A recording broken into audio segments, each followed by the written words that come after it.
김광수의 경제소프트.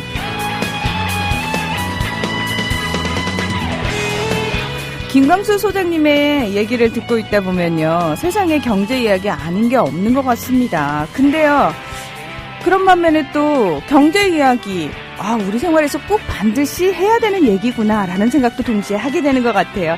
오늘도 변함없이 두 훈남을 모셨습니다. 김광수 경제연구소의 김광수 소장님, 그리고 길경숙 연구이사님 함께해 주셨습니다. 안녕하십니까? 네, 안녕하세요. 안녕하세요. 네. 7시인데도요, 지금 창밖 잠깐 보시겠어요? 예, 환합니다. 네, 제가 소장님 얼굴이 좀 탔다고 말씀을 드렸더니 요즘 산책 열심히 하신다고. 네. 이 더운데. 네. 항상 그 하루에 점심 먹고 나서 1시간 남짓 산책을 합니다. 네. 혼자 하시나요? 아니면 강요에 의해서 길이사님도 같이 하시나요? 아니요. 저 혼자 합니다. 혼자. 예. 같이 까매지긴 했는데.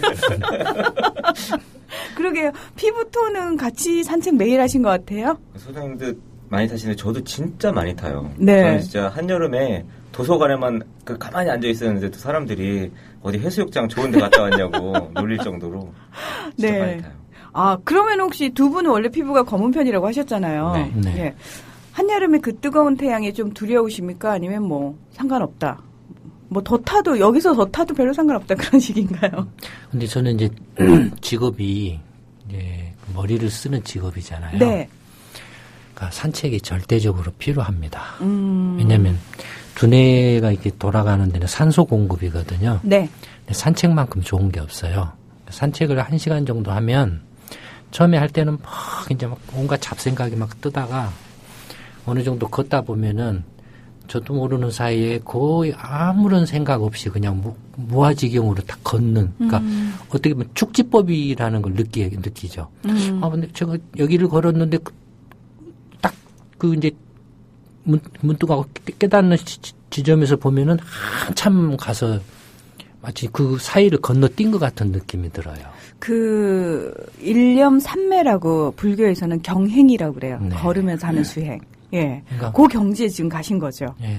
그러니까 하여튼 산책을 하면 이제 그런 그 과정을 이제 머리가 처음에는 막 잡생각이 막 이런저런 생각이 있다가 그런 게 싹 없어졌다가 그 다음에는 자연스럽게 제가 이제 고민하고 있거나 좀 이렇게 관심을 갖고 있는 주제들이 자연스럽게 정리가 돼요.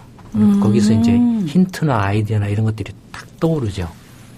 소장님 말씀 듣다 보니까요. 문득 김광수의 경제소프트 이 프로그램이 우리 청취자분들께 그런 느낌이 아닐까라는 생각이 들었어요. 처음에는 좀 복잡해져서 듣기 시작했는데 좀 듣다 보니까 쑥 빠져들어서 나중에 듣고 나서는 무릎을 탁 하고 치게 되는.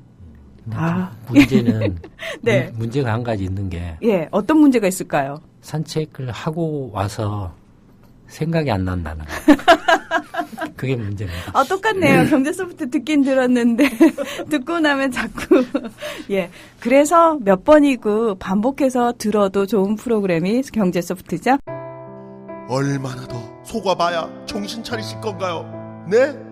이제 그만 당할 때도 됐잖아요. 중고차 팔 때만큼은 차넷이 제가 받고 팔 수 있게 도와드리겠습니다.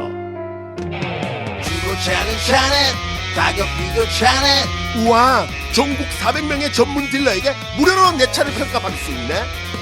국민TV 여러분 차를 차넷에서 제대로 평가받고 보상받으세요. 내 차 팔 때 차넷, 제가 받네 차넷. 우와, 내 차 제가 받고 친구 친지 모두 함께 차넷에서 팔고 주유 쿠폰 받고. 중고차는 차넷. 비교할수록 올라간다. 차넷 내 차 가격 비교 서비스. 1688-8249 1688-8249를 눌러주세요. 옥션 모터스에서도 차넷을 만나보세요. 여보, 국민TV 조합비 이제 낼 때가 됐다고 하는구만요. 오, 그려. 그 국민TV도 개국하고 뉴스케이도 하던지. 달달이 11,000원 내는 거 맞죠? 11,000원만 내지 말고 좀 더 혀. 이 새싹이 돋아날 때는 물을 충분히 줘야 하는겨. 아이, 근데 인터넷으로 하려니까 보통 어려워서 원. 공정 언론을 꿈꾸는 미디어 협동조합 조합원이 해야 할 일, 조합비 납입입니다. 매달 고정 납입 어려우신가요? 월요일부터 금요일까지 아침 9시부터 저녁 6시까지 서울 전화 3144-0933, 3144-7737로 전화하세요. 사무국 요원들이 친절하게 안내해드리겠습니다. 서울 전화 3144-0933 또는 3144-7737. 여기는 진짜 언론, 미디어 협동조합입니다. 네, 여러분께서는 진짜 언론, 미디어 협동조합 국민라디오 김강수의 경제소프트에 오셨습니다. 지금 잠깐 저희가 본격적인 얘기하기 전에요. 일단 저희 세미나 얘기를 조금 해야 될 것 같아요. 지난주에도 잠깐 말씀드렸는데 투자 관련해서 이제 세미나라기보다는 특별 강연. 네. 원래는 연구소에서 투자, 주식이나 채권 이런 거에 관련해서는 그 이야기를 해오지 않고 있었는데 이번에 이제 특별히 투자 관련해서 실제적으로 어떻게 투자해야 되고 어떻게 하면 이렇게 좀 큰 피해 보시고 하는 것들을 좀 피할 수 있는지 이런 것들에 대해서 내용을 준비했고 지금 6월 21일에 오후 2시부터 5시까지 토요일이고 오후 2시부터 5시까지 저희 세미나 하던 보라매 공원 앞에 전문 건설 공제 회관에서 하니까 지금 아마 이번 주 내로 거의 마감이 될 것 같아요, 서울은. 그래서 한 달이나 남았는데도. 네.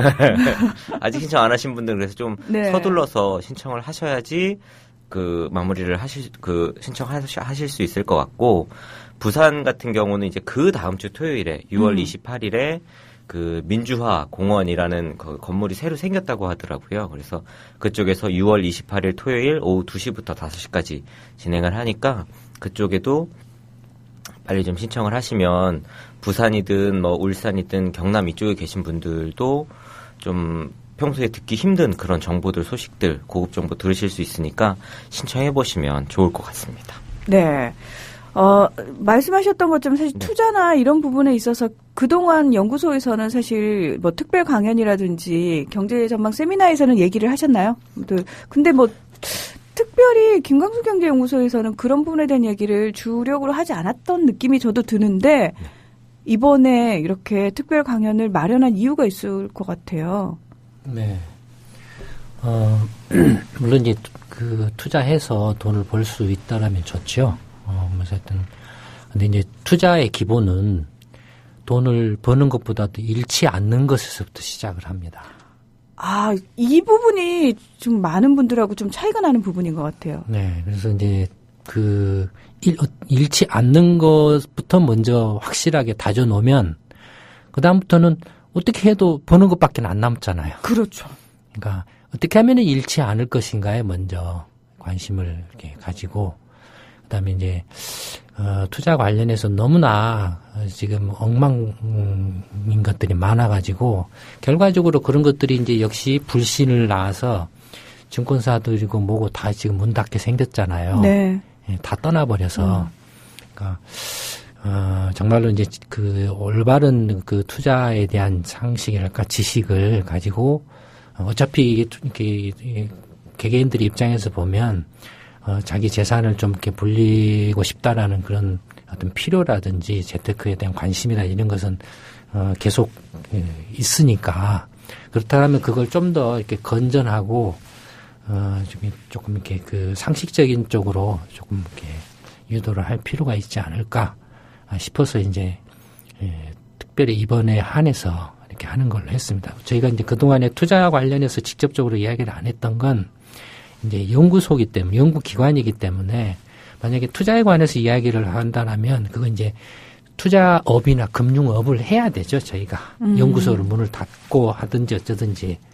근데 이제, 투자라든지 금융 관련한 게 상담을 하게 되면, 아무래도 이제 연구소로서의 중립성이라든지, 불필요한 이렇게 낭설이나, 소문에 이렇게 휩쓸릴 가능성도 있죠. 그래서 그런 것들 때문에 지금까지는 쭉 이렇게 해오지 않았는데 그동안에 이제 너무나 이렇게 많은 일들이 있고 예를 들어서 동양증권 사태라든지 네. 동양그룹 사태라든지 여러 가지 많은 그 문제들이 이렇게 발생할 때마다 일반 그 개인 투자자들이나 일반 시민들이 힘없이 이렇게 당하는 것들이 너무 컸기 때문에 그래서 이번에 한해서 조금 그래서 이제 그 정기적으로 하는 게 아니고 그래서 특별 강연의 형식으로 이제 처음 하는 거죠. 네. 아마 와서 들어보시면 굉장히 많은 도움이 되실 겁니다. 후회하지 않으실 겁니다.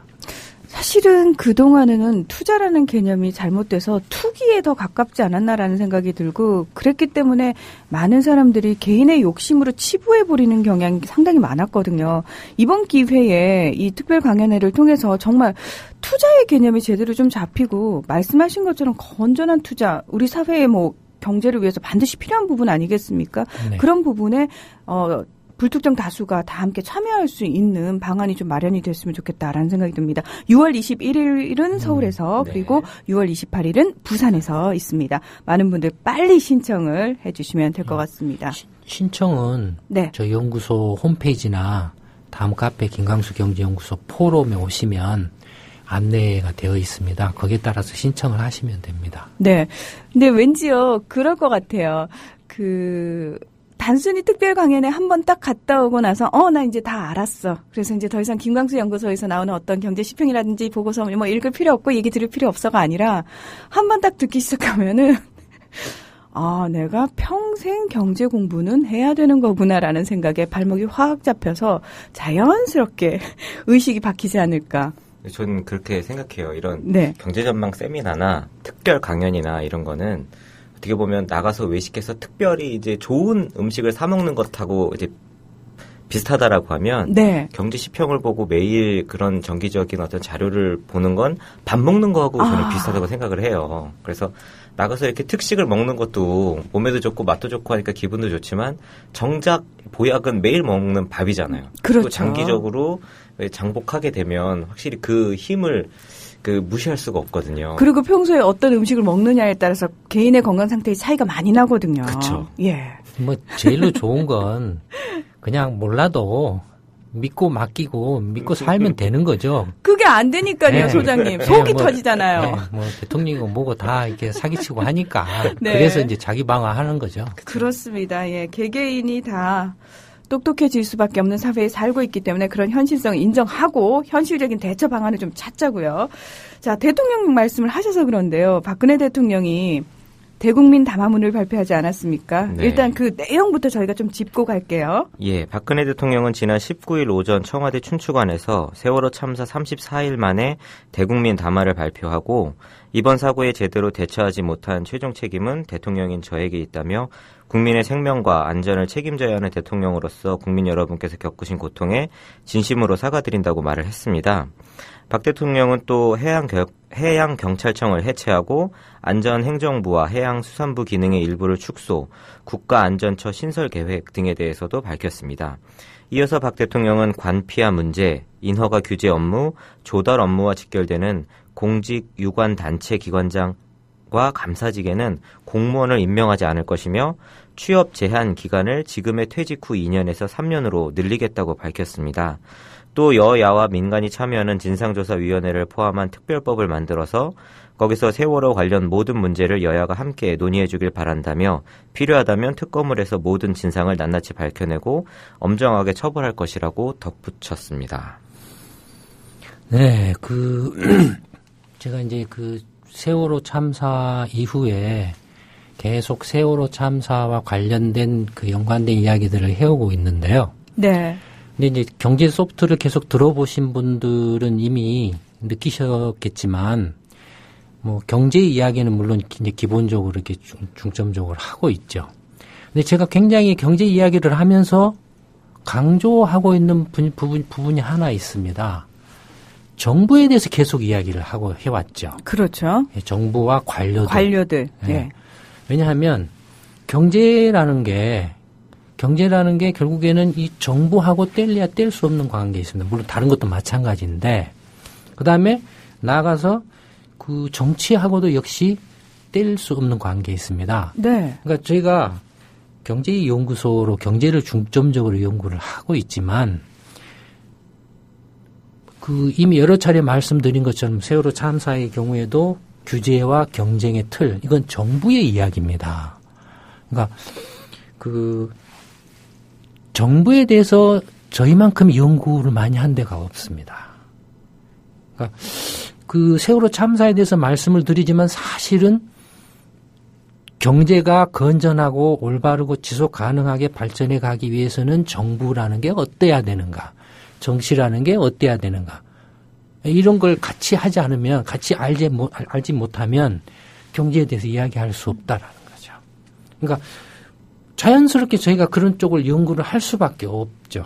그래서 연구를 어마어마하게 한 거예요. 그러니까 세월호 참사 전에도 그랬고 후에도 정부와 관련돼서 제가 특히 이제 현실과 이론의 한국 경제에 예를 들어서 말씀을 이렇게 가끔씩 드리는데, 실제로 현실과 이론의 한국 경제 책을 보시면 거의 한 3분의 1가량이 정부에 관한 이야기입니다. 정부 조직, 그다음에 공무원의 어떤 그 급여 문제, 뭐 이른바 암시장의 문제, 여러 가지 그 정부에 관한 이야기를 하고 있어요. 그러니까 경제에 관한 이야기를 말씀드리지만 사실은 어마어마한 행정의 전문가이기도 합니다. 그러니까 정부 구조라든지 조직이라든지 이런 거. 지금 이제 대통령이 담화문을 발표를 했죠. 담화문을 발표했는데 지난주에 그 제가 이제 육사 지방선거에 대해서 이제 그 이야기를 한 게 있습니다. 다시 한번 아마 들어보시거나 상기를 해보시면, 첫째는 대통령과 집권당인 새누리당 입장에서 육사 지방선거에 대한 쟁점이 뭐냐라는 거였죠. 그러니까 이미 올 연초부터 그 대선 부정선거를 이제 덮으려고 세월호 참사 사건이 이렇게 터지기 전에 육사 지방선거를 그래도 이제 새누리당이 이길 거라고 생각을 하고 그런 말을 했겠죠. 네. 육사 지방선거가 대선 부정선거 의혹을 정리하는 계기가 된다. 그 계기로 삼겠다라고 말을 했거든요. 그래서 좋다 그러면 박근혜 씨가 내가 잘못했다. 세월호 참사 사고가 난 것도 뭐 말할 수 없는 큰 게 잘못이지만 지금 국민들이 분노한 것은 사건이 터지고 난 후의 대응이죠. 대응에 대해서 너무나 비열하고 너무나 무능하고 무책임하고 얘들을 한 명도 못 건지고 다 죽여버렸다, 이건 사람들은. 눈 뜨고 뻔히 보는데 살릴 수 있었는데도. 거기에 대해서 어마어마하게 이제 분노를 하고 있는 거거든요. 네네. 그러면 사과를 했다는 잘못을 인정을 한다라는 거지 않습니까? 그러면 내가 잘못했습니다라고 끝나냐 이겁니다. 사과를 해서 사과를 하고 잘못을 인정했다면 그 잘못에 대한 책임을 져야 되죠. 그렇죠. 그럼 책임은 대통령이든 집권당인 새누리당은 어떻게 지느냐 이겁니다. 지방선거에서 만약에 국민이 심판을 받아서 진다라고 하면 내가 대통령 물러나겠다. 라고 해서 이렇게 집권당으로서는 대통령으로서 그런 그 이야기를 책임지는 모습을 보여라 이겁니다. 그러면 쟁점이 된다 이거예요. 국민들이 지방선거가 대통령의 이른바 박근혜 씨가 이렇게 대통령이 된 후에 1년 반 남짓한 것에 대한 그 평가를 넘어서서 지금은 이제 그 책임을 묻는 거다 이거죠. 대통령 이렇게 지면은 뭐 최선을 다해서 열심히 하려고 했는데 능력이 모자라고 덕이 부족해서 부족한 소치로 못하게 됐습니다. 물론 국민의 뜻이 이러하니 제가 물러나겠습니다. 뭐 선거하는 게 뭐 대수입니까? 이미 그 국민들이 계속 이렇게 세금으로 내고 선거 비용하고 선거 한번 치르면 그만이거든요. 그렇다고 나라가 무슨 뒤집어진 것도 아니고 만약에 경제가 그로 인해서 혼란스럽다면 제가 그 혼란을 막을 수 있는 방책을 제시를 해드릴 용의도 있다 이거예요. 집권당 새누리당 입장에서도 대통령 입장에서 육사 지방선거를 그런 식으로 해서 자기들이 잘못한 것에 대해서 사과에서 그치는 게 아니라 그에 대한 책임을 지는 태도를 명백히 보여야 된다라는 거죠. 담화를 발표하겠다라는 소리를 듣는 순간 제가 지난주에 담화 내용이 대충 이럴 거라고 예상을 하고 그 이야기를 던진 겁니다. 던진 거예요. 그러니까 던진다라고 해서 그 사람들이 박근혜 씨나 새누리당이 제가 이야기한 걸 할 리가 없겠지만 네. 이미 그걸 내다보고서 지난주에 이미 던진 거예요. 야당도 마찬가지죠. 지방선거 한다라면 내가 이렇게 요즘 정말로 이렇게 혹인데 내가 한 자리 해먹을 수 있는 혹인데 지금 뭐 이렇게 뒷북쳐가지고 청문회 한 해 만에 하고 거기서 내가 뭐 스타가 되고 그런 게 무슨 의미가 있냐 이겁니다. 지금 중요한 것은 대통령과 정부와 정치권이 제대로 이렇게 그 해야 될 책무를 못하고 국민들을 이렇게 보호하지 못하고 생명을 지키지 못하고 결과적으로는 그게 미필적 고의가 됐든 뭐가 됐든 한 명도 살리지 못하고 죽였다 이겁니다. 거기에 대해서 야당으로서 6.4 지방선거를 통해서 만약에 우리가 승리한다라면 대통령 퇴진 운동을 벌이겠습니다. 이건 평가입니다. 6.4 지방선거의 의미를 그렇게 우리가 부여하겠습니다. 라고 이렇게 하면 거기에 대해서 국민들이 지금 그 세월호 참사에 대한 그 분노를 그런 식으로 정치적으로 이렇게 승화시켜서 이 후유증이나 이게 뒤끝이 길게 안 가고 거기서 딱 정리가 될 수가 있죠. 네. 근데 지난주에 그런 말을 던졌으면 어쨌든 간에 기본적인 그 상식이나 양심이 있는 사람들이라면 뭐 박근혜 씨가 됐든 새누리당이 됐든 뭐 새정치가 됐든 물론 이 프로그램을 듣는지 안 듣는지 다 듣고 있겠죠. 그럴까요? 듣고 있을까요? 듣고 있을 겁니다. 네. 어쨌든 간에 그런 이야기를 던지면 야 지금 이렇게 우리 한 자리 해먹는 것보다도 나라가 이제 어떻게 보면 상당히 위기적인 상황에 있는데 국민들 하나로 지금 이때 우리가 명색이 자기들이 정치인으로서 지도자급이라고 하는 사람들이 우리가 먼저 조금 헌신하는 자세로 이런 혼란을 빨리 수습하고 국민을 하나로 이렇게 묶어서 앞으로 나가자. 그래서 명확하게 우리 지방 6.4 선거 의미를 그렇게 부여를 하자. 그래서 우리가 지면 우리가 깨끗이 물러나겠다. 한번 선거하자. 대통령제나 의원내각제나 다를 바가 뭐가 있습니까? 의원내각제였다면 이건 의회 총해산의 총선거로 갔죠 이미. 네. 대통령제하고 별 다를 바가 없어요. 그냥 선거하면 되는 거예요. 그러니까 박근혜 씨가 담화문에서 사과합니다. 해놓고 제가 책임을 집니다. 뭔 책임을 지냐 이겁니다. 아무런 책임을 진다는 구체적인 내용이 없어요. 그러니까 정부의 수장으로서 행정부의 이른바 박근혜 씨가 행정부의 수장으로서 이렇게 정말로 그 사명이나 책임감을 가지고 있다라면 그런 담화문을 이런 식으로 하면 안 되죠. 예. 그다음에 두 번째 세월호 참사에 대해서 국민들이 또 하나 엄청나게 분노한 게 있죠. 뭡니까? 어떤 부분? 언론의 오보죠. 네. 언론이란 부분이요? 예, 네. 예. 언론이 이게 말할 수 없이 오보를 해가지고 구할 수 있는 구조 활동조차도 이렇게 방해를 할 지경까지 갔다 이겁니다.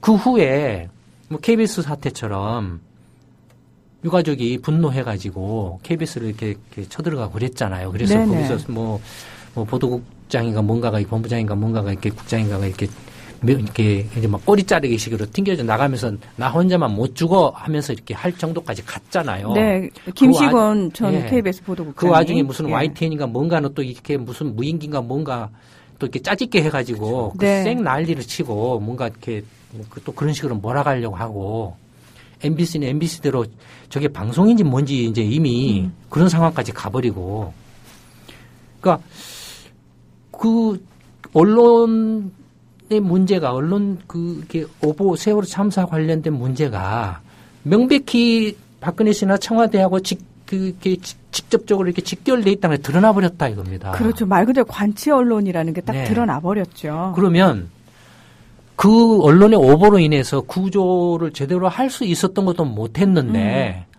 담화문에 그 언론 장악 문제에 대해서는 한마디 언급이 없다 이겁니다.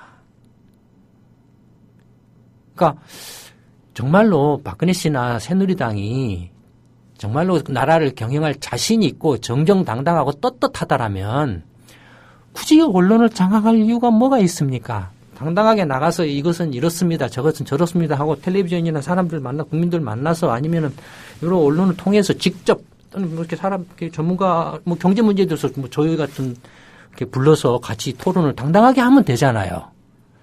도대체 언론을 장악을 해서 뭘 하려고 언론을 장악을 하겠습니까? 그럼 너무나 뻔하죠. 첫째는 다들 머리는 장식물로 가지고 있는 사람들이기 때문에. 그러니까 정상적으로는 도저히 자기들이 대통령이나 뭐 장관이나 국회의원이 될 수가 없다 이겁니다. 그러다 보니까 이렇게 반칙과 편법과 이렇게 기만술로 언론을 장악해 가지고 한 통속으로 같이 이렇게 해먹는다 이겁니다. 그러면은 언론을 지금 이런 식으로 계속 두면 세월호 참사 같은 또다시 그런 어마어마한 사건이 또 터지면 그때 또 똑같은 짓을 되풀이할 거냐 이겁니다. 명백히 지금 이렇게 박근혜 씨나 청와대가 지금 언론 장악에 주범으로 이렇게 드러났는데 거기에 대해서 왜 이런 방구 대통령이 담화를 발표한다고 해서 이런 방구 이렇게 한마디 언급이 없냐 이겁니다. 그러니까 그 담화 발표가 완전히 그 눈에 이렇게 뻔히 드러나는 쇼죠. 또 그 SNS 그 페이스북이나 트윗 보니까 눈물 흘리는 장면의 사진이 또 돌더라고요. 제가 오기 직전에 봤습니다. 그걸. 그러니까 참 너무 어처구니가 없어요. 그다음에 이제 해경을 해체를 하겠다. 뭐 이런 말을 했죠. 이미 많은 지적들이 있는데 첫째는 세월호 참사에 대한 그 사건이 발생한 근본적인 원인이 뭔가. 그다음에 왜 그런 사고가 발생을 했고 거기에 대해서 왜 대처를 못했고 책임은 어떻게 누구한테 책임이 있고 누가 뭘 잘못했고 거기에 대해서 어떻게 처벌을 해야 될 것인가. 그러니까 지금 이제 시작도 안 한 상태에서 그 문제의 그 핵심인 해경을 해체를 해버린다고 그냥 푹 질러버린다 이겁니다. 이건 말도 안 되는 거죠. 첫째는 이게 지금 이렇게 그 책임의 당사자를 없애버리는 거죠. 네. 그다음에 구조와 관련된 모든 그 현장의 정보를 다 가지고 있는 그 당사자를 없애버린다라는 거죠. 결국엔 이거 다 없었던 걸로 이렇게 치겠다라는 이야기죠. 그냥 넘어가겠다라는 그런 술수밖에 안 된다 이겁니다. 그다음에 해경이라면 해양 경찰이죠. 네. 무슨 안전처? 네, 국가안전처요. 네, 그러면 경찰이기 때문에 해양 경찰이니까 예를 들어서 해양 범죄라든지 근데 중국 어선들이 영해에 들어와서 뭐 한다든지 불법 조업을 한다든지 여러 가지 해상에서 벌어지는 불법 행위에 대한 경찰 행위를 그건 어떻게 할 거냐 이겁니다. 그게 해양 경찰의 가장 핵심 업무 중에 하나인데 구조 업무도 물론 당연히 이렇게 들어가 있지만 그것이 본래의 그 목적인데 그걸 없애버리고 안전처로 하면 안전처는 그냥 구조 활동만 하고 그러면 해양 경찰로서의 그런 활동은 누가 하냐 이겁니다. 경찰청이 하냐 이겁니다. 그러니까 박근혜 씨나 이렇게 청와대 비서 실장이나 이런 사람들 또는 이렇게 새누리당이 정부라는 게 뭔지를 전혀 모르고 있어요. 그냥 자기들 마음대로 하면 된다라는 식으로 이렇게 착각에 빠져 있다는 거죠. 근데 정부 조직이라는 건 이게 뒤에 시간이 되면 말씀을 드리겠지만 정말로 이렇게 얽히고 설켜 있습니다. 얽히고 설켜 있어서 총체적으로 그걸 들여다보고서 총체적으로 접근하지 않으면 대통령이 박근혜 씨가 지금 해양경찰을 이렇게 없애겠다라고 했지만 제가 없앨 수 있는지 한번 두고 보죠. 대통령이 얘기하면은 대통령 입만 바라보고 있던 사람들이 그들을 시키는 대로 하는 나라 아닌가요? 근데 거의 불가능에 가깝습니다. 불가능해요. 그다음에 공무원 적폐 이야기를 했습니다. 네. 벌써 이 담화 발표 자체가 벌써 정치적 쇼죠. 땜질하는 거죠. 이것이야말로 적폐죠. 그다음에 공무원들 그게 이제 채용 문제 5대5로 하겠다. 뭐 이게 이제 고시로 절반, 나머지 민간 절반. 완전히 이런 문제에 대해서 한 번도 고민해 본 적이 없는 사람들의 이야기입니다. 왜 고시로 해서 뽑는 줄 아세요? 왜 고시로 뽑나요? 고시를 안 뽑으면 어떻게 뽑을 것 같습니까? 고시로 안 뽑으면은 인맥으로 뽑을 것 같습니다. 그 낙하산이죠. 네. 다 연줄 줄 잡아서 가죠. 네, 그렇게 뽑을 것 같습니다. 네. 그러니까 이런 문제에 대해서 한 번도 이렇게 진지하게 생각해 본 적이 없는 사람들이에요. 뭐가 뭔지를 모르는 사람들이 정부 조직이라는 게 어떻고 그게 공무원들이나 관료들이 그 조직과 어떤 관계에서 이렇게 돌아가고 있고 어떻게 채용하고 어떻게 해야 되고 하는 그 배치를 어떻게 해야 되고 이런 거 전혀 그 생각이 없는 사람들이에요. 그런가 하면은 퇴임 후에 그 관련 직종의 그 취업을 2년 동안 제한한 걸 3년으로 늘린다? 웃기는 소리죠. 거의 의미 없는 이야기입니다. 그 다음에 10년 그 취업 그 경력을 뭔가 이력을 공개를 한다? 그 공개해서 뭘 어떻게 하겠다라는 겁니까? 근본적으로 지금 뭐라 그러죠? 철밥통? 네. 관피아. 예, 관피아. 이런저런 말 이렇게 신조어가 생겼지 않습니까? 네. 이 관피아의 결정적인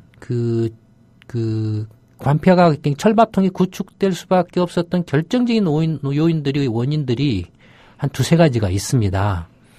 이미 그 경제 소프트에서 제가 한두 가지를 말씀드린 게 있어요. 근데 그 중에 하나가 낙하산이죠. 낙하산이. 낙하산 인사의 주범이 누구냐 이겁니다. 그 다음에 관료들을 이렇게 안 한다. 관료들을 낙하산을 안 시킨다 다시. 관련 기관이나 이런 데 낙하산을 안 보낸다? 그러면 관료들을 안 보내면 정치권에서 개판치는 이런 사람들은 낙하산으로 그럼 보내냐 이겁니다. 그놈이 그놈이다 이거예요. 그러니까 그다음에 이제 제가 마지막으로 그다음에 이제 특검에 대해서 이야기를 했는데 네. 이것도 말이 안 되는 게 여야하고 이제 민간의 유가족의 의견을 반영을 해서 민간을 합동으로 특검을 구성을 한다. 물론 이제 형식적으로는 국회가 특검을 이렇게 할 수밖에 없는 특검이라고 국회는 청문회죠. 사실은 국회가 굳이 특검을 할 필요는 없죠. 국회가 주체가 될 필요는 없죠. 왜냐하면은 그냥 제3의 민간 전문가들에 의해서 특검을 하면 되는 거거든요. 왜 민간 전문가들을 위해서 특검을 해야 되냐 하면은 지금 세월호 참사의 책임의 주체가 당사자가 누구로 됐냐면 대통령과 청와대와 집권당 새누리당과 정부가 돼 있다 이겁니다. 책임의 당사자인 새누리당이 특검을 해요? 자기 범죄를 자기가 수사를 해요? 박근혜 씨나 청와대가 자기 범죄를 자기가 이렇게 합니까? 그건 특검이 될 수가 없죠. 네, 그래서 유가족들도 특별법 제정을 더 요구를 하고 있는 거죠. 그냥 민간 전문가들로 해서 특검을 구성하면 됩니다. 굳이 국회는 그냥 청문회만 하는 거죠. 네네. 그냥 구성이 특별검사 임명해가지고 유가족들이 원하는 게 추천하는 한 몇 명을 대통령이 그중 하나 찝어가지고 임명해서 그 사람이 이제 특검을 추진하는 인력들을 이렇게 뽑아가지고 특검을 하면 되는 거거든요. 그러니까 특검 구성을 여야를 중심으로 해서 민간도 이렇게 참여를 하겠다라고 하는 것도 그야말로 이렇게 꼼수죠. 그다음에 마지막으로 지난주에도 제가 말씀을 드린 것이 있는데 어쨌든 책임을 지는 형태는 두 가지라고 말씀을 드렸었죠. 하나는 민형사상의 처벌을 받는 것. 두 번째는 배상을 하는 거죠. 네. 그러면 이번에 담화에서 여러분들 지난주에 제가 말씀드렸는데 이번 그 세월호 참사로 피해를 본 그 유가족이나 피해자를 포함해서 차등을 두지 말고 2, 3억씩 일괄 조기 신속하게 빨리 지급을 해라. 대신에 그 비용은 재원은 국민들 세금으로 이렇게 쓰지 말고 4급 이상 공무원들, 뭐 사법부, 정부 산하기관, 뭐 과장급 이상 뭐 이런 사람들의 월급에서 까라. 여러분들 제가 이런 말씀을 드리니까 뭐 재미삼아서 한번 그런 이야기 할 수도 있겠다라고 이렇게 생각하실지 모르지만 이게 사실은 어마어마하게 중요한 이야기입니다. 지금 세월호 참사로 인해서 지금 명백하게 박근혜 씨를 비롯한 청와대하고 집권당과 정부 관료, 정치인들, 야당 뭐 이렇게 전부 다 지금 이렇게 말할 수 없는 이렇게 무능력과 무책임함으로 인해서 피해를 이렇게 봤다 이게 직접적으로 보고 국민들도 지금 그런 정신적인 충격이나 쇼크를 어마어마하게 받아서 불안감에 떨고 있다 이겁니다. 그러면 여러분들 월급 그거 몇 푼 깐다라고 그래서 그게 무슨 효과가 있을까? 절대 그렇지 않습니다. 어마어마한 효과가 있습니다. 이걸 지금 그 사례로 만들어 놓으면 세월호 참사에서 이렇게 대형 사고 쳐가지고 그 피해 그 배상이나 손해배상이나 보상을 정치권과 공무원들이 자기 월급에서 이렇게 공제해가지고 그걸 보상이나 배상을 하게 되면 그다음부터는 이런 대형 사고 잘 안 일어납니다. 정말로 이거 중요한 이야기입니다, 사실은. 근데 이 그 유가족 피해 배상이라든지 민형사상의 그 손해배상 청구에 대해서 명백히 정부의 그 말할 수 없는 그 책임이 있는데도 불구하고 거기에 대해서 명백하게 언급이 없다 이겁니다. 기껏 했다라는 게 무슨 300만 한 두 달 이렇게 찔러주는 거다. 이거. 네, 지원 사업을 하겠다고. 그것도 그 자기들 월급에서 까는 것도 아니고 멀쩡한 아무런 상관없는 국민들 세금 가지고 그렇게 생색을 낸다 이겁니다. 뭐 피해 오민들 보상하네 뭐 하네 뭐 이 짓을 하고 있다 이겁니다. 네. 일반적으로 일반 그 기업들의 경우를 생각을 해보시면 만약에 기업에 문제가 생겨서 큰 이렇게 기업의 신뢰가 흔들렸을 때 어떻게 합니까? 첫째는 경영자를 책임을 묻죠. 물러나거나 아니면은 뭐 합니까? 감봉을 합니다. 네. 예. 이 두 가지는 반드시 같이 가야 될 겁니다. 같이 가야 됩니다. 근데 지금까지 무슨 잘못을 하고 무슨 엉터리 짓을 해도 그런 걸 한 번도 한 적이 없다. 책임을 진 적도 없고 자기 월급에서 뗀 적도 없다 이겁니다. 아, 그렇네요. 생각해 보니까. 근데 예. 잘못은 그 사람들이 대통령이 뭐 박근혜 씨나 이렇게 그 청와대 뭐 비서실장이나 뭐 이렇게 청와대 그게 뭐 보좌진들이나 정부나 정치권이 잘못을 했는데 그 비용을 왜 일반 국민들한테서 국민들의 소득에서 월급에서 까냐 이겁니다. 국민들이 뭘 잘못했길래. 말이 안 된다 이거예요. 이런 것에 대해서도 지금 담화에서 아무런 이야기가 없다. 제가 지난주에 괜히 한 이야기가 아니었습니다. 사실은 이런 엉터리 담화를 할 거라고 이미 예견을 했어요. 하고서 지금 던져놓은 거예요. 예, 뭐 담화 관련해서는 이 정도로 하죠. 네. 배상과 관련해서는 게시판 호응이 좋은데요.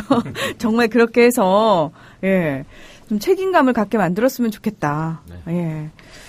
자, 이 정부에서 사실 세월호로 인해서 소비 심리가 위축되고 있고 경기 회복이 더뎌지고 있다는 말을 계속 해왔습니다. 너무 일찍 이런 말이 나온 거 아니야라고 우려감이 들 정도로 계속해서 이 얘기를 하고 있는데요. 어떤 내용인가요?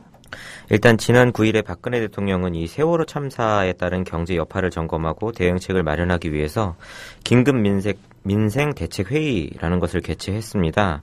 세월호 참사 이후에 이 전 국민적인 애도 분위기 속에서 소비 위축이 심화돼서 대책 마련이 필요하기 때문이라고 말을 했는데요. 하지만 대책의 내용은 재정의 조기 집행, 세금 납부의 유예, 융자 지원뿐이어서 실질적인 효과가 있는지 의문입니다. 그리고 또 바로 이틀 뒤에 후속 조치라는 것을 내놓았는데 그것도 내용을 살펴보면 융자 지원의 규모를 750억에서 1,800억 원으로 늘리는 것뿐이었습니다. 또 정부의 그 피해 가족 지원에 대해서 미봉책이라는 지적에 대해서 미봉책이라고 지적을 하자 기재부에서는 세월호 사고 피해자와 그 가족에게 일자리 지원을 검토하겠다라고 이야기를 했습니다. 또 일부 언론에서는 이 세월호 관련해서 경제 비용이 수조 원에 달할 것으로 예상을 했는데요. 인명이나 재산, 구조 비용 등 직접적인 피해만 1조 원에 육박을 하고 경기 침체, 국가 가치 하락 등 무형 손실을 포함하면 수조 원에 달할 것으로 내다봤습니다. 네, 벌써 이제 아직 저는 박근혜 씨나 새누리당이나 정부 관료들, 청와대 이 사람들이 아주 악질적이라고 생각합니다. 왜냐하면 지금도 여전히 실종자가 17명이가 지금도 찾지 못하고 남아 있습니다. 네. 그 가족들이 지금도 진도에 머물러서 있죠. 그런 상황에서 경제가 좀 어려워지니 세월호 참사로 인해서 너무 분위기가 가라앉아가지고 소비가 위축되고 관광객도 안 오고 어쩌고 하니 빨리 세월호 참사를 잊고 경제를 조금 활성화하는 쪽으로 가자. 정말로 저는 후한무치를 넘어서서 금수, 인면수심, 그거 위에는 저는 생각할 수가 없습니다. 이제 세월호 참사와 관련해서 이제 경제적 영향이라고 하면 크게 세 가지 점을 이렇게 들을 수가 있는데요. 하나 지금 거론되고 있는 게 관광객이 안 들어온다 이거예요. 예. 사실 이제 세월호 참사가 일어난 그때가 이제 한 달 전이죠. 4월 16일 날이었죠. 네. 4월 16일 날 세월호 참사가 일어나고 5월 달로 오면서 한국도 이제 연휴가 있었죠. 네. 일본은 이제 5월 4월 말부터 5월 거의 한 열흘 가까이 일본 말로 이제 골든 위크라 그래서 열흘 가까이 연휴가 있습니다. 그러니까 최장 연휴죠. 1년 동안에. 그러니까 어마어마하게 이제 해외여행을 많이 가죠. 그 기간에, 그 골든 위크에. 그런가 하면 중국은 5월 1일이 이제 노동절이죠. 노동절 연휴가 이제 또 4일까지 한 4, 5일 이렇게 됐어요. 그러면은 세월호 참사가 4월 16일 날 터졌으니 한국의 연휴 때 한국의 관광을 가자라고 했던 것들이 대부분 많이 취소됐겠죠. 누가 오겠습니까? 올 리가 없죠. 한국에서 난리가 나가지고 있는데 그다음에 조금 잘못 갔다가는 이번에는 비행기 떨어지는 거 아니냐 이렇게 불안할 거 아니에요. 네네. 이렇게. 그건 아주 작은 거죠. 물론 그로 인해서 조금 타격을 받는 부분 그런 관련 업계나 이런 데 종사하시는 분들이나 그런 분들은 좀 타격을 이렇게 받으시겠죠. 그러나 그런 걸로 치면 예를 들어서 워낙 강세 보인다라고 하면 워낙 강세에서 타격 받는 데는 또 얼마나 많습니까? 별반 다르지가 않아요. 그다음에 두 번째로 세월호 참사가 이렇게 이야기하는 경제적 영향의 두 번째가 뭐냐면 다들 아시는 것처럼 세월호 참사가 발생하고 나서 뱃속에 갇혀 있는 어린 학생들이 살려달라고 이렇게 하면서 이렇게 죽어가는 모습 동영상들이 전 세계 언론들의 주요 뉴스로 다 보도가 됐다 이러면서 생생하게. 네, 해외 언론에서 정말 주목을 많이 하고 있죠. 모두가 다 세월호 참사를 지켜봤다 이겁니다. 그래서 도대체 한국이라는 나라가 저거 어떻게 된 나라야? 저 정신이 있는 나라야? 또 이렇게 좀 특히 도깨비 같은 나라야 정말로. 그거 하면서 박근혜 씨가 대통령을 하고 있는 것 같은데 뭔가 대선에서도 부정선거 이렇게 국가 권력기관이 개입해가지고 부정선거했다라는 것까지 이제 같이 엮여서 이미 다 이렇게 이제 전 세계적으로 이렇게 확산이 됐다 이겁니다. 네. 그러면 어떻게 되겠습니까? 이른바 이명박 일당이나 박근혜 씨나 새누리당이 말하는 국격이라는 게 어떻게 됐을 것 같습니까? 국가 이미지, 국가 브랜드. 이 사람들 툭 하면은 그런 거 따졌죠? 그렇습니다. 아, 그럼 국가 브랜드가 매가 상승했는데 이걸 가치로 따지면은 몇십조 원이는 뭐 이런 요따 소리 어마어마하게 많이 했잖아요. 저희 굉장히 많이 들었습니다. 예. 그러면 생각을 해 보십시오. 이 세월호 참사로 인해서 어린애들이 죽고 살려달라고 하는데 그걸 쳐다보고 다 죽이고 있는 그 영상이 전 세계 그 미디어를 통해서 다 보도가 됐다 이겁니다. 그것이 이야기하는 한국이라는 나라의 국가 브랜드, 국가 이미지에 얼마나 타격을 주었을 것 같습니까? 상상을 초월하죠. 이건 금액으로 환산할 수 없을 정도로 적어도 10년에서 뭐 한 그 이상은 이거 회복되기 어렵습니다. 회복되기 어려워요. 모든 것에 대해서 한국에 대해서는 이제는 불신을 갖게 될 겁니다. 한국 제품, 뭐 한국에 여행 가는 거, 뭐 한국 사람, 모든 것에 대해서 불신을 가질 거라고요. 이명박 정권 때 뭘 했냐면, 여러분들 기억하시면 G20 정상회담을 2010년에 서울에서 했었죠. 네. 그러면서 막 꽁 깠죠. 뭐 이렇게 서울에 유치를 했네. 무슨 그 경제적 효과가 뭐 4조 원 정도 나네 막 말도 안 되는 공가를 쳤다 이겁니다. 원래 G20 정상회담은 그 회원국인 20개국이 번호로 이렇게 정해가지고 돌아가면서 열는 게 있어요. 근데 예. 지들이 이렇게 유치해가지고 한 것이냐 사기치고 그다음에 무슨 경제적 효과가 4조 원이고 그래서 제가 그때 하도 그 어처구니가 없어가지고 농담 삼아서 야 그러면은 니네들 대통령이고 뭐고 하지 말고 그냥 국제회의만 1년 내내 해라. 그러면은 400조 뭐 4천조 효과 나니까. 아 그러네요. 예. 아 그러네요. 예. 그런 걸로 치면 지금 세월호 참사로 인해서 전 세계가 한국에 대해서 갖게 된 그 말할 수 없는 그 황당한 부정적인 이미지 타격 이것들은 아니 그 G20 정상회담 그냥 한번 모여서 회의 하루 하는데 4조 원이면은 한 100배 정도 이상의 그 타격은 있었지 않겠습니까? 네. 이게 해소가 되려면 딱 한 가지밖에 없습니다. 하루빨리 정상적인 민주주의 새 정부가 출범해서 정권 교체를 이뤄서 정상화되는 것 위에는 지금 이 이른바 국격이라는 거, 국가 브랜드, 국가 이미지라는 걸 회복시킬 수가 없습니다. 이런 상태에서는 남은 3년 반 동안에 박근혜 씨가 또는 새누리당이 국가를 이끌어갈 수 없습니다. 그다음에 세 번째는 어쨌든 간에 이런 아까도 말씀을 드렸지만 세월호 참사가 발생해서 그로 인해서 발생하는 그 세월호 참사의 근본적인 원인은 이제 뭐 박근혜 씨나 청와대나 뭐 이런 사람들이잖아요. 정치권이나. 근데 그에 대한 비용을 전부 국민들이 부담을 하고 있죠. 비용을 국민들이 다 부담을 하고 있는데 국민들이 이 말도 안 되는 짓을 이렇게 왜 우리가 부담을 해?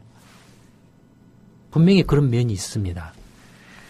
다른 한편으로는 이 세월호 참사 영향으로 인해서 그러면 이거 언제까지 이렇게 우울하게 좀 그 경제가 가라앉아가지고 가야 되나? 적어도 최소한 한 2-3달은 계속 이 상황을 벗어날 수는 없을 겁니다. 왜냐하면 일단은 6.4 지방선거 결과가 만약에 야당 쪽이 승리를 하게 되면 상황이 이제 완전히 또 급반전할 가능성이 있죠. 아까 제가 말씀드렸던 것처럼 박근혜 씨 퇴진 운동을 이제 왜냐하면 그걸 평가를 하겠다라고 이렇게 하면 퇴진 운동으로 간다 이거예요. 당연히 그로 인해서 경제가 다시 조금 어수선해질 수밖에 없다. 정치적으로 혼란스러운데 경제적으로도 어수선해질 수밖에 없죠. 정상화되기가 힘들죠. 거기에 대해서 다소 불만을 이야기하시는 분들이 있을 수 있다 이겁니다. 그런데 그건 지금 이 세월호 참사가 발생한 것의 그 근본적인 그 책임의 그 소재가 대통령이나 박근혜 씨나 청와대나 정치권이다 라고 하면 그런 잘못된 정치를 선택한 국민들도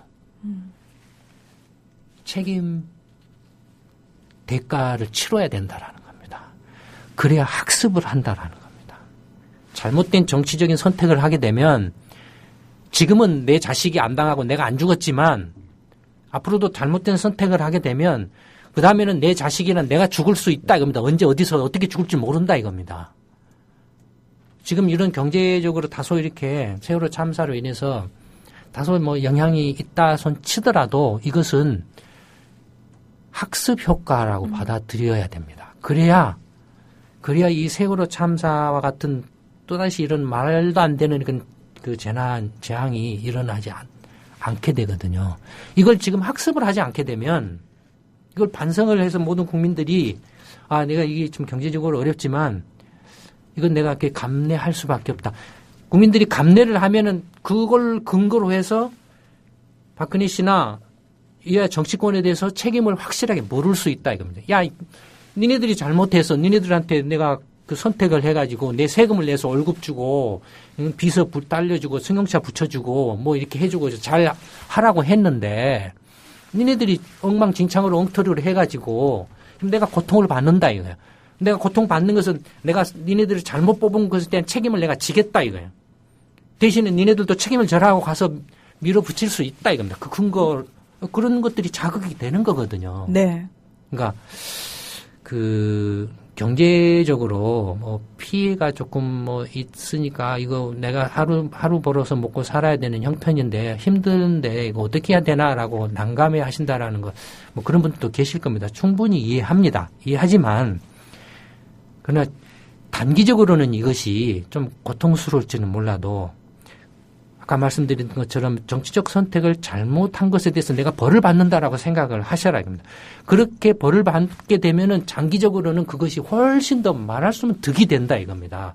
만약에 지금 내가 조금 힘들다라고 해서 세월호 참사를 지금 아직 실종자도 다 못 찾고 있는 상황에서 이렇게 덮고 가자라고 덮고 가버리면 언제 어느 때건 간에 내 자식이나 내가 어디서 어떻게 죽을지 모른다 이겁니다. 내가 죽고 내 자식이 죽어도 어느 놈 하나 책임져 주지 않는다 이겁니다. 안 구해준다 이거예요. 지금 조금 경제적으로 힘든 부분이 있더라도 여기에 대해서 이러쿵저러쿵 이야기하지 않고 이렇게 잘못을 이렇게 치른다라고 생각하고 가야 된다라는 겁니다.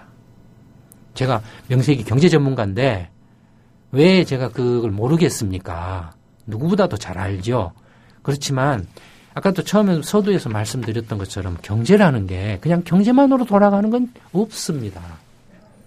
아무리 그 경제를 잘 하려고 해도 그 경제 정책을 집행하는 정부 관료들이나 공무원들이 개판이고 엉망진창이면은 경제가 엉망이 될 수밖에 없고, 그 다음에 또 정치권이 개판이고 엉망진창이면은 정부 관료하고 서로 이렇게 짜웅해가지고 엉망진창이 되면은 역시 경제가 또 엉망진창으로 갈 수밖에 없습니다. 그러니까 내가 경제만 어떻게 좀 잘 이렇게 되게 하면 되지 않아? 뭐 그렇게 이왕 일어난 거 지금 다시 이렇쿵저렇쿵 따진다라고 그래서 뭐 그게 뭐 죽었던 사람들이 되살아나오겠어? 되살아나오지는 않죠. 않지만 진짜 중요한 것은 앞으로 두 번 다시 그런 일이 일어나지 않도록 막는 게 무엇보다도 중요하다 이겁니다. 지금 이걸 이렇게 감내하지 않으면 감내하고 내가 감내한 만큼의 또 책임을 박근혜 씨든 청와대든 뭐 새누리당이든 이런 사람들한테 이렇게 물어야 다음에 자기 가족이나 자기 자식이나 자기가 황당한 사건이나 사고에 휘말려서 이렇게 죽는 일이 없다 이겁니다. 그런 점에서 일부러 경제적 문제에 대해서 이렇게 언급을 했습니다. 사실은 오늘 이제 마지막으로 조금 시간이 있으면 이번 세월호 참사를 통해서 국가라는 이야기가 많이 나왔습니다. 네. 국가라는 게 도대체 뭐야? 그래서 이 국가라는 것에 대해서 잠시 조금 말씀을 드리려고 했는데 지금 시간이 다 됐기 때문에 제가 이제 다음에 기회가 되면 국가에 대해서 국가라는 게 뭔가에 대해서 이렇게 말씀을 이렇게 좀 드려보도록 하겠습니다. 근데 다시 한번 되풀이해서 말씀드리지만 제가 경제 전문가로서 경제만을 들여본다라고 해서 절대로 그 경제를 정확하게 파악할 수 없습니다. 왜냐하면 경제에 절대적으로 영향을 미치는 게 정책이거든요. 네. 이 정책을 누가 만들고 어떻게 만들어지고 그것이 어떻게 집행이 되고 결과가 어떻고 하는 것들을 다 일일이 다 알아야 됩니다. 그 시스템이나 구조나 이런 것들을 다 알아야 됩니다. 그래서 저희가 아까 처음에도 말씀드렸던 것처럼 그런 부분에 대해서 필연적으로 그 굉장한 연구를 할 수밖에 없습니다. 그런 것들이 실제로 그 현실과 이론의 한국 경제라는 책을 꼭 한 번씩 봐보십시오. 도서관이나 이런 데 가서 빌려서라도 한번 봐보시면 그런 부분들에 대한 이야기들이 참 많이 있습니다. 그걸 이해하지 못하면 경제도 이해할 수 없습니다. 네. 지진이 났던 아프가니스탄에서는 구조 활동을 며칠 하지도 않고 집단 무덤으로 선언을 해버렸고요. 그리고 탄광 사고가 났던 터키에서는 구조 작업이 끝나지도 않았음에도 불구하고 수백 명이 갇혀 있음에도 불구하고 그 탄광 입구를 벽돌로 막아버리고 구조 작업을 하지 않는다라고 얘기를 했습니다. 자, 그 두 나라가 남의 나라 얘기처럼 들리십니까? 저는 세월호 참사가 일어난 박근혜와 새누리당 정권 하에 대한민국도 그 두 나라와 크게 다르지 않다라는 생각이 듭니다. 다시 한번 이 정권에 대해서 그리고 우리 사회에 대해서 우리 스스로에 대해서 생각을 해보는 귀한 시간이 아니었나 싶습니다. 여러분 아시죠? 한 번 들어서는 자꾸 잊어버리게 됩니다. 습관을 바꾸려면요. 반복해서 노력하는 수밖에 없죠. 김강수의 경제소프트 계속해서 다운로드 받으시고요. 반복해서 들으시기 바랍니다. 그럼 어느 순간 변해 있는 우리 자신을 발견하게 될 겁니다. 김강수 소장님, 길경식 연구이사님 오늘도 고맙습니다. 네, 감사합니다. 감사합니다. 김강수의 경제소프트는 다음 주 수요일 저녁 7시에 다시 찾아오겠습니다. 함께해 주신 여러분 정말 고맙습니다.